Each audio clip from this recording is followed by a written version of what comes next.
Hello, everyone, and welcome to another episode of Small Town Big Business, where we talk with small businesses in small towns across the Midwest. I am your co-host for today, Deb Barnett. I'm also the Executive Director for Southern Illinois Now, where I feel like I have one of the best jobs in the world because we get to really promote Southern Illinois, the 17 southernmost counties, as a great place to live and work, and as we're discussing today, to do business. Yes, and I'm Russ Williams. I'm Director of EThOs at the Citadel, Small Business Incubator, Co-working Spaces, Training and Development.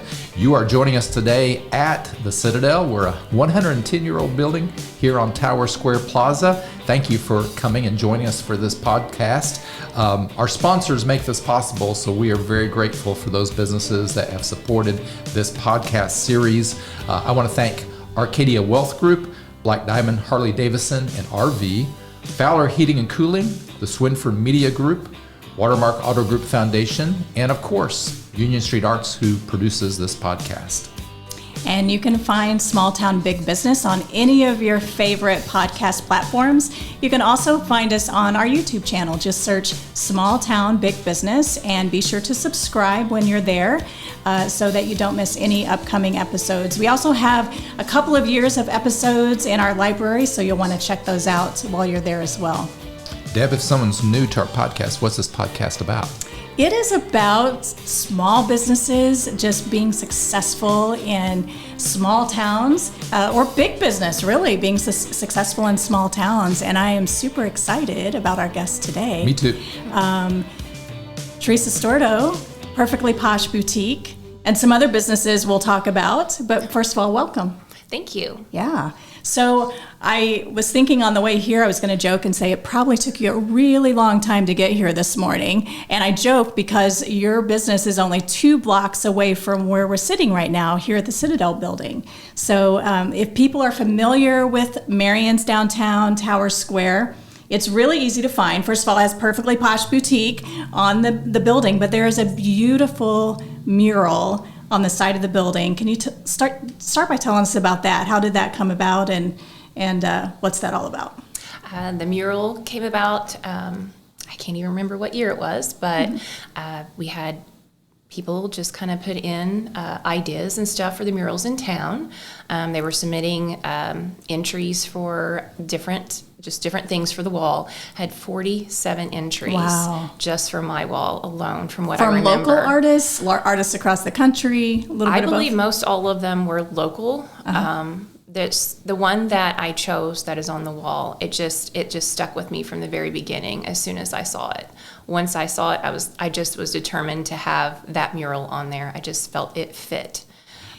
And that's part of the larger mural district here in Marion. So for those who haven't been here, they definitely need to come and take a walk around and through the town and see that. But as you're saying it, you knew it was the one. For those who haven't seen it, can you give us a little visual, kind of describe it a little bit? It's beautiful. It's a woman with just her hair, but it's butterflies just flowing in the air. It just kind of gives a lightness and just a relaxing feeling when you see it. Yeah. And it also, if I remember correctly, it has Perfectly Posh Boutique in the corner, but also says your vibe is your tribe. Correct. Right? Yes. That's good. Yeah. Yes. Does that connect with it? Tell us how that connects with the business. Well, I mean, it connects in the business as far as, your vibe is your tribe. My tribe are my customers. So they are my vibe. They're the ones that help me decide what I'm getting in the store each year. I know my customers, so they're kind of my tribe. That's awesome. Well, since you mentioned your customers, tell us who your customer is. Yeah. My customers are from infant to newborn all the way to in their 60s. I have 60s and 70s. I have for all ages. If someone's having a baby, I have newborn clothing. I have women's Missy's clothing meant for more, an older group. I have just grown with the business. I learned the customer, and that's what I look for when I'm purchasing at market. Yeah, excellent. Can we jump back a few years and we'll get back into Perfectly Posh? Love to hear more about it. But tell us about the years before. Where do you come from, and how did you get into business? I was born and raised in West Frankfort, Illinois, so not far from here in Marion. I graduated from the high school there. We were a really poor family. So I went straight into, I started working when I was 16 and kind of. In West Frankfort, where did you work at? I started at the VF Mall. It was just being built. Sure. So I started in there at the paper factory. Yep, I remember paper Do you remember factory. that? I remember Absolutely. that well. Yep. Yes. So that was my very first job when I was 16. That was actually my only retail job until I started my business. Okay. But I got married straight out of high school. I had a son 2 years later, and just kind of ventured on into other jobs to try to learn, just learn different things. I went into medical, like administration medical, as far as, the medical office and stuff, helped in there. I've been in HR. I worked at Mariah Boat Factory in HR way back then. So I just decided, since I couldn't make it to college at the time because I just didn't have the money, that I was just going to do the experience and just learn as much as I could. Yeah, those are diverse experiences. Yes. But you learned a lot. Yes, I did. A lot. Especially about what you want to do. Yes. Right? Yes. So how did you do that and step into your first business? Because Perfectly Posh is not your first business, is that correct? Perfectly Posh actually is my first business. Yes. I opened that in 2012. I had been working for other businesses. The back end, I've been opening businesses, doing startups for businesses for years. And I decided that I was tired of sitting at the desk. I wanted to get out and actually meet people. So that's when I decided boutiques really was not a huge thing at the time. They were just kind of starting to come about. And so I talked to my husband and I said, how about I do this? And he's like, try it, go ahead. So that's what I did. And West Main Street was not your first location? No. Tell us about your first location. My first location's in a strip mall out by Walmart. Okay. It was a very small spot on the corner that was like 1,200 square feet. And then within 4 months, it had exploded. Wow. That I moved down a couple doors to 2,500 square foot. Okay, awesome. Yes. So only for 4 months you were questioning whether this is going to work or Yes. not. By 4 Found months out you real were quick like, it was. it's going to Yes. work. Yes. Need to make some adjustments. Yes. Yeah, that is awesome. So you moved once, twice, how many times? Third time here downtown. Okay, great. And how did you find this place and why this place? Well, I wasn't looking for it. I was looking for a warehouse to really to get my online store going, basically. So I had been looking like in little warehouse things that had been for sale, and this building came up for sale, and I just had a feeling, I'm excited about this. And so I asked my husband to come look, because he can, he'd tell that the structure was good and everything. So Does he have background in Yes. Okay. Yes, Yeah. he does. So we came and looked at it, and I'm like, well, I think you're going to think I'm crazy, but I don't think that this is a warehouse. I said, this is the most beautiful storefront. He goes, how do you see that? Because it was a mess. And I said, I just do. I said, this is going to be a gorgeous storefront. So I jumped in. And really, before a lot of the other renovations that we see now here on Tower Square, really you were at the front end of that, kind of leading the way in many ways, looking back. So you were one of the first, right? From what I remember, yes. Yeah. It was back in 2017 when I began the purchase of the building, and then we opened in October 2018. Okay. So I want to go back to, you said in those first few months, things just exploded and then you expanded. That doesn't always happen with a new business. Sometimes it takes quite some time to get that clientele built up and even to get your processes in place. So what do you attribute to that fast growth? I don't feel like we had it in the area. I think everybody wanted it, but we didn't really have it in the area. And it came on really quick. And like I had said, I hadn't worked retail since I was 16, and I was young. I didn't remember any of that. So that was a struggle for me because I was the back end person, opening the businesses and doing all the bookwork, doing everything in the background. So that was kind of a struggle for me in the beginning because it did get overwhelming. And, I didn't do the best. I didn't know, anything about retail. So I didn't always handle everything in the best way. It took a couple years to figure out, how to, how do I invent a return policy? What should I do? What do I do about this? So, yeah. I think that's such a great message, too, for folks that are wanting to start a business or have always had a dream of doing so. You don't have to have every single thing figured out by the time you open your doors. Certainly, you have to have things in order, but it's okay to grow with it and learn along the way and bring mentors around you to kind of help grow. Did you have any mentors or folks that you leaned on during that time? Just my husband, guidance with him to make sure that I was still doing what I need, doing the right thing. Yes. That's good. Business classes, you took like many business classes? I actually did not get to go to college. I took a lot of business classes in high school. Okay. I didn't get to go to college till I was 30. Yeah. But not in business? Yes, it was in business. in business. It was in business. And Okay. accounting. And accounting. The other stuff, Yeah. that I did. And I just decided that's just not what I want to do. I'm tired of sitting at the desk all the time. I want to get out and move around. Yeah.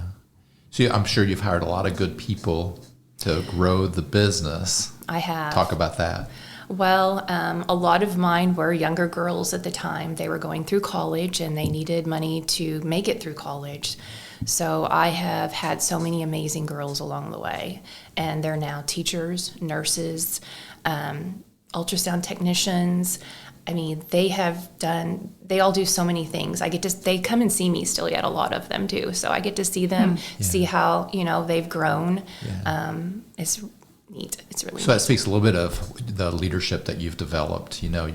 People don't come back when they've, don't have a great experience. Right. So I'm sure you built kind of a culture or a great environment. I tried to. Like I said, those first couple of years were rough. I didn't know how to handle some things when they came at me. Yeah. And I think maybe, as far as customers, there was a few that I may have not even come back at this point, which I wish they would because, it's just the first couple of years were a struggle trying to figure out customers. I've never dealt with customers before, but we're really strong now. I have a great crew. They are amazing, and we really take care of the customers 100%. And it sounds like, you mentioned college several times, not only for yourself, but your employees and evolving into this successful businesswoman. It seems like you really have a heart for investing back into other women. And, I don't know if that's part of your mission and your work or your passion in life, but it seems like that did come out when you were talking about part of your team. Right. No, I love the girls. I love to support them. And make sure that they understand that you can do whatever you want to do. You just got to work for it. Even if you don't have college from the very beginning, you still can get there. Yeah. Yeah. We have a similar story. I didn't go back I went to college out of high school, but I dropped out. So I was a dropout, but I went back when I was 37. So I was older. See? Yeah. And so it really means a lot. Yeah. It does. Yeah. So tell us a little bit about the boutique itself, some of the things that you have there. And you mentioned, we've already talked about the brick and mortar, but you mentioned the online presence as well. So can you talk about that? We are online. We've been online for a few years. We're still kind of working on it because the store is so busy that it's hard to keep up with all the inventory coming in, getting it processed, helping the customers because the ones walking in the door are number one, and trying to promote the business online. So we do have a lot of locals that use it online and then pick up in store, but that is one thing that I still struggle with is the online store. And I need to find someone to help me with that. But it looks really good because I checked it out before this interview. I do all of that myself. I was curious about who you use for that online merchandising, and I think it looks like, I've not seen many in this area that doing what you're doing, so I think it does look good. And where can they find you online if they're not right here in Southern Illinois? Perfectlyposhboutique.com. We also have an app. Okay. In the App Store and the Android store. That's cool. And I recall, so you said you've only been online for a couple of years. Correct me if I'm wrong, but I recall during the pandemic, and I always say, are we always going to refer back to the pandemic for the rest of our lives? But I do think we learned a lot during that time, not only as individuals, but business owners, and pivoted during that time out of just necessity. Mm-hmm. So as I recall, you were really one of the first to embrace thinking outside of the box on how you were going to engage with your customers and still get your products out, particularly when things were just shut down completely. Can you talk about that a little bit? Yes. And how that maybe pivoted to what even you're doing some of those things today, maybe. We do still yet handle it the same way with some customers, but during COVID, I wasn't allowed to have employees. So it was just me running around the store. People would call me, and I was ready for Christmas, or for Easter and graduations. My store was flooded with dresses. Mm-hmm. Nobody needed dresses during COVID. Yeah. So luckily I have a home decor store in there as well. People were at home. They're staring at their house because they're sitting at home. They're tired of looking at all that old stuff in the kitchen. So they would call, and they're like, I would FaceTime with them. And they would show me like their kitchen counter and their island and say, I'm tired of looking all this. What can you put here for me? So I would run around the store. I'd put stuff together. I'd FaceTime them back, and I would show them. And they're like, oh, I love that. Mm-hmm. And they pay on phone. And then when they got there, I would take it out to their car. So curbside service. Yes. And again, as I recall, maybe you weren't the first, but I remember thinking that is so creative when I heard that you were doing that. Mm-hmm. So it really stood out in my mind. I had to do whatever I had to do at that time. Absolutely. I did deliveries. I did all kinds of things. And then when we started coming out of COVID, I was actually making appointments for just because the store is so large. Mm-hmm. I could bring in enough people, just a few people to where they would still be far enough apart and could shop.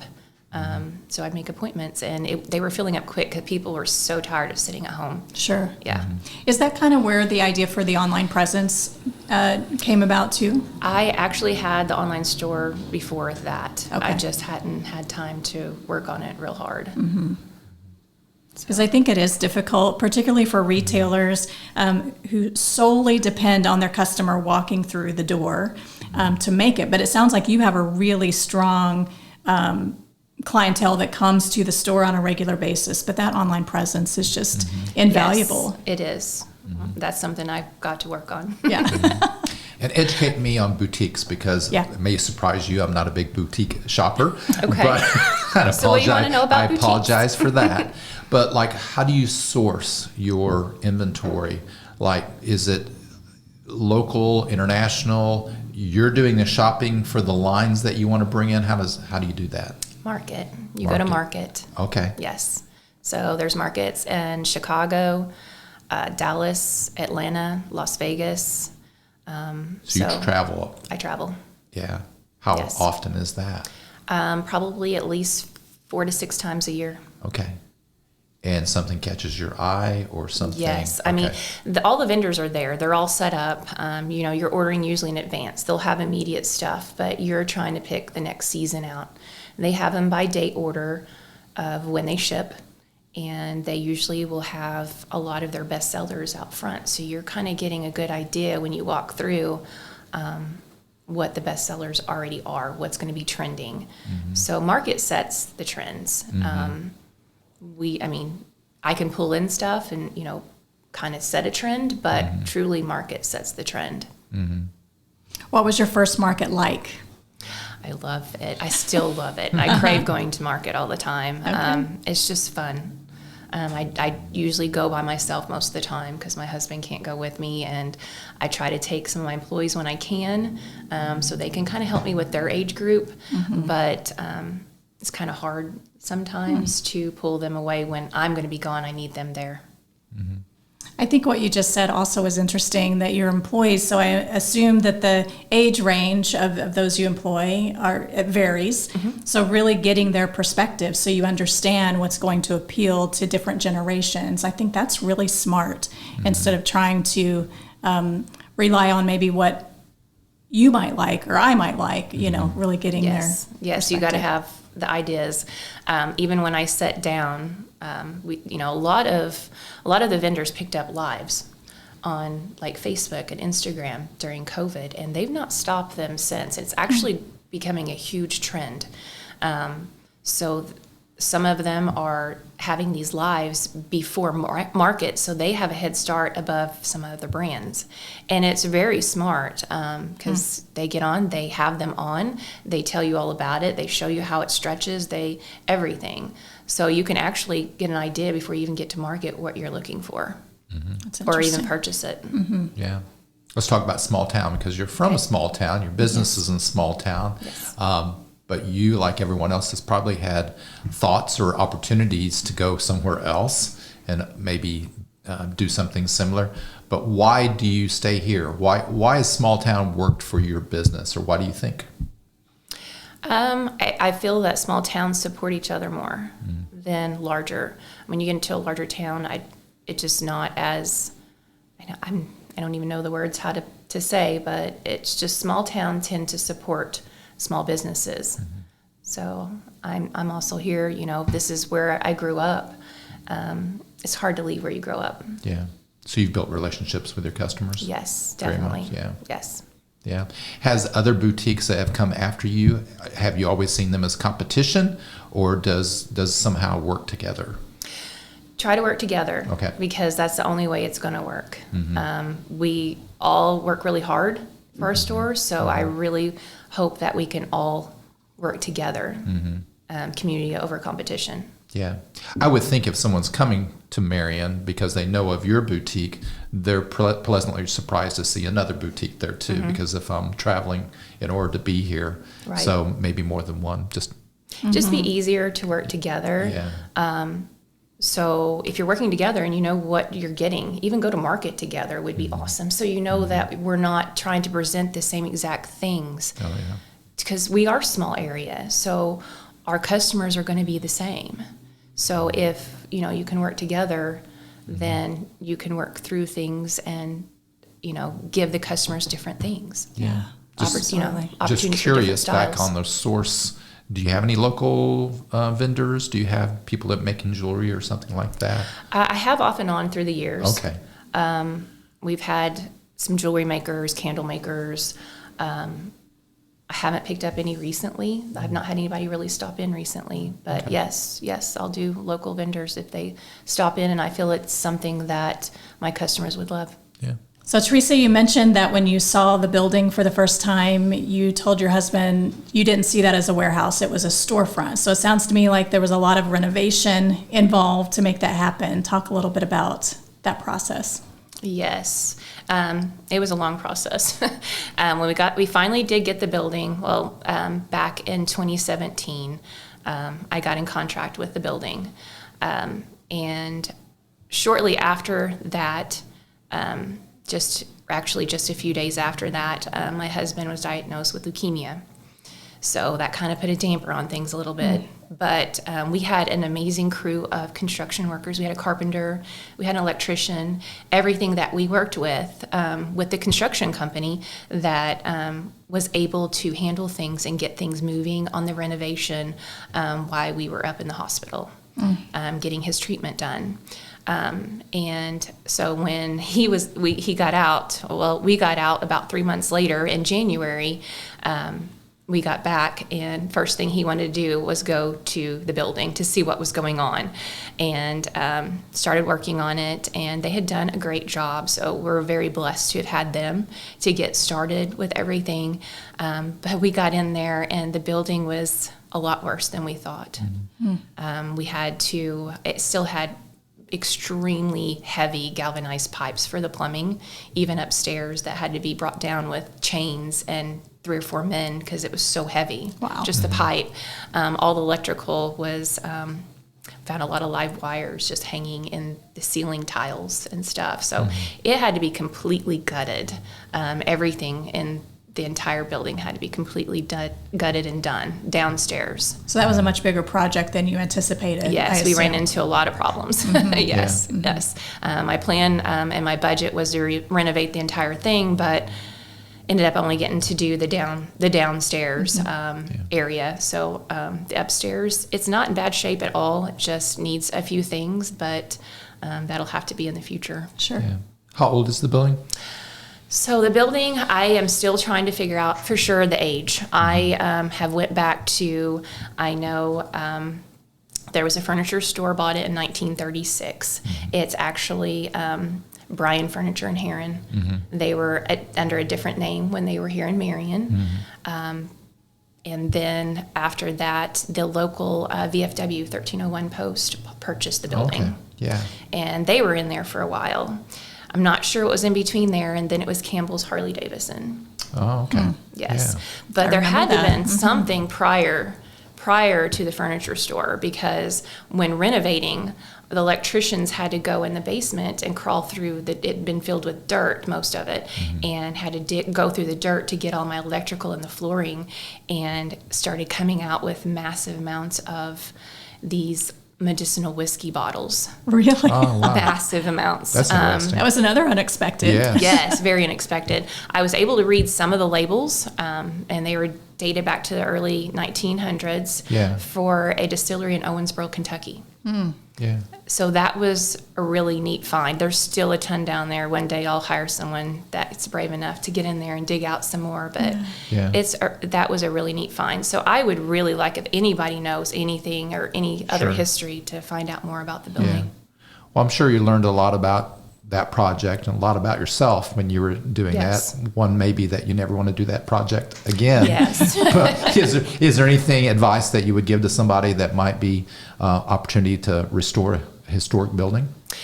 Well, now luckily there are quite a few that have been restored. So I'll work with the local contractors and stuff that, has helped with all of us that's renovated it. And get with them, talk to them, find out about it. Just do some research before just jumping in. Yeah, it can be done. It can be done. Yeah.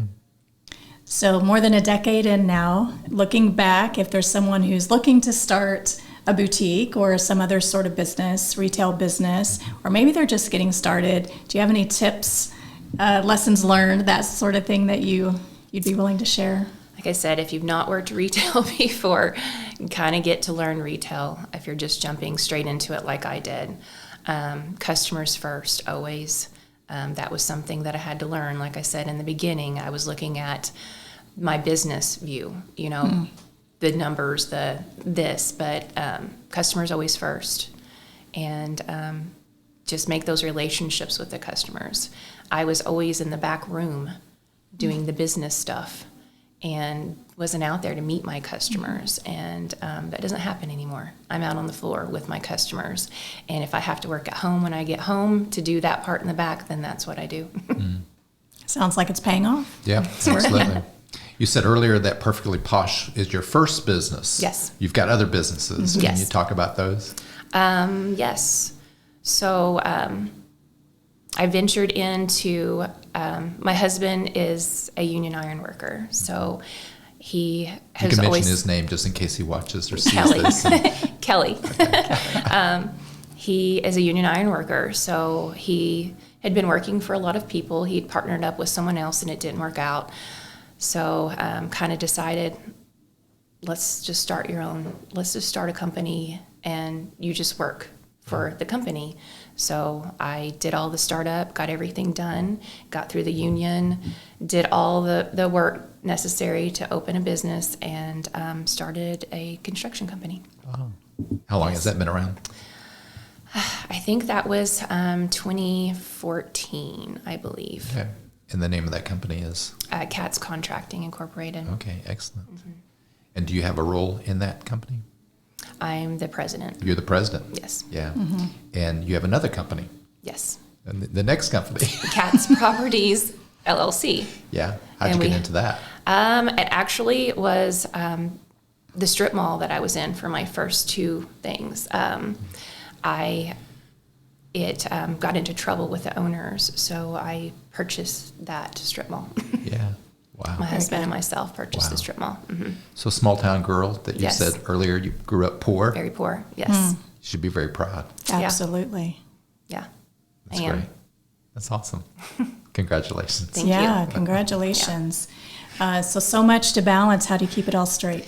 I don't. I don't. I feel like I ask that of every guest because talk it just through that, is so because we wanna much. I don't. Yeah, like I said, I get up about 4 a.m. every morning and I start checking emails for all of the businesses and not all of them. My husband, I got him to take over the construction stuff. I taught him how to do payroll. I taught him how to enter bills and pay bills and everything.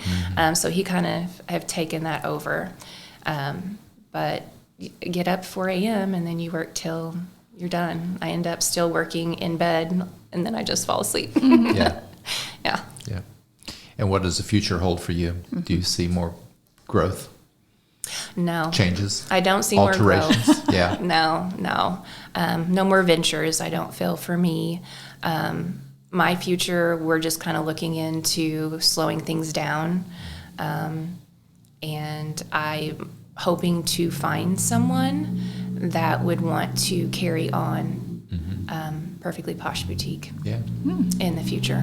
What do you think of the downtown revitalization of Marion, Illinois? It's amazing. I am so excited about it. It helps a lot. It was kind of scary coming up. And downtown wasn't thriving like it is now. And starting a business downtown when I'd been out in a very busy area of town. So I'm really, really glad this happened. That is good. Yes. There's hope for places. Yes. Yes. There is small towns. Yes. Yeah. Yep. So a lot of hard work, it sounds like. What is your why, Tresa? What gets you going, gets you up every day at 4 a.m? Yeah. I don't know. I've always just wanted to succeed, I guess. Always wanted to learn. That's how I learned to do everything that I have is just learning with each job that I had, everything I could do. I just soaked it up like a sponge and just brought that into these businesses.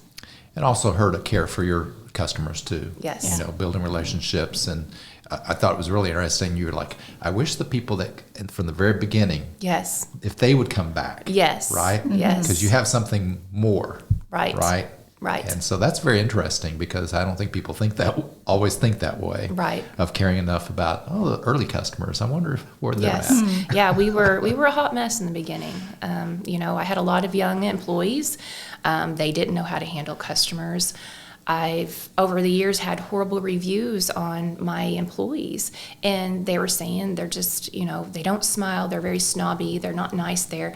And it wasn't. They were the sweetest girls ever. They were just shy. Yeah. Oh, And that's what it was. Interesting. Yeah. So, when I hire now, I got to make sure that they're going to talk to the customers. So I have a great crew now. They know all of our customers. They know what they want, what they need when they walk in. Yeah. And they do some online Facebook modeling and things for you too. So. Yes. I have one now, and she's actually in marketing school. Oh, wow. But she hasn't even started the marketing part, and she is amazing with making all our ads for magazines and anything that we're in, and Facebook and Instagram. And she does the modeling and stuff for the clothes. Yes. Great opportunity for young people. Yes. Yeah. So you mentioned learning a lot. One of the sayings I have all the time is, it's a successful day when you learn something new. So every day is a successful day for me because I learn something new every single day. And I've certainly learned so much from you today, but is there anything that we have left out? Anything you want to add that we haven't asked today? That burning question that listeners would want to know. Yeah. Not that I can think of right off. I will as soon as I walk away from here. Okay. I'll be like, I wish I could have thought of that when I was sitting there. But no, like I said, we're downtown. We're just here to help everyone. We would love for everybody to come see us. Yeah. What's the physical address? 305 West Main, And then online, you said? perfectlyposhboutique.com. Yeah. Awesome. And that's in Marion, Illinois. Marion, Illinois. Yep. Teresa, this is great. Yeah. Thank so you. much fun. One of your dreams come true. Like you said, you would like to do this more, but you don't have I the would opportunity. love to do this more, Yeah. but I just under pressure, but I was pretty comfortable. You did great. You did Yeah, amazing. thanks so much. Our guest today has been Tresa Storto from Perfectly Posh Boutique here in Marion, Illinois. Thank you so much for joining us. Thank you. Yep, we want to thank everyone who watches and listens to the Small Town Big Business podcast. And we want to thank our sponsors for supporting us. And that includes, again, Arcadia Wealth Group, Black Diamond Harley Davidson and RV, Fowler Heating and Cooling, Swinford Media Group, Watermark Auto Group Foundation, and Union Street Arts. Big special thank you to our recording and producer, Luke O'Neill at Union Street Arts. If you want to know more about EThOs, we are a small business incubator, co-working spaces, training and development. If you're interested in starting a small business or growing your business, you can look us up. I'm Russell Williams. You can contact me at russell@watermarkethos.org or look for us on Facebook, EThOs at the Citadel on Tower Square Plaza. Yeah, and I'm Deb Barnett. As I mentioned, I'm with Southern Illinois Now. You can find us at southernillinoisnow.org and also on all the social media platforms. Speaking of platforms, if you would like to hear more about Small Town Big Business, you can find us on any of the podcast platforms and also on our YouTube channel. So be sure to subscribe. It is free and you won't miss any upcoming episodes. So again, I'm Deb Barnett. I'm Russ Williams. Thanks for joining us. Yeah, have a great day.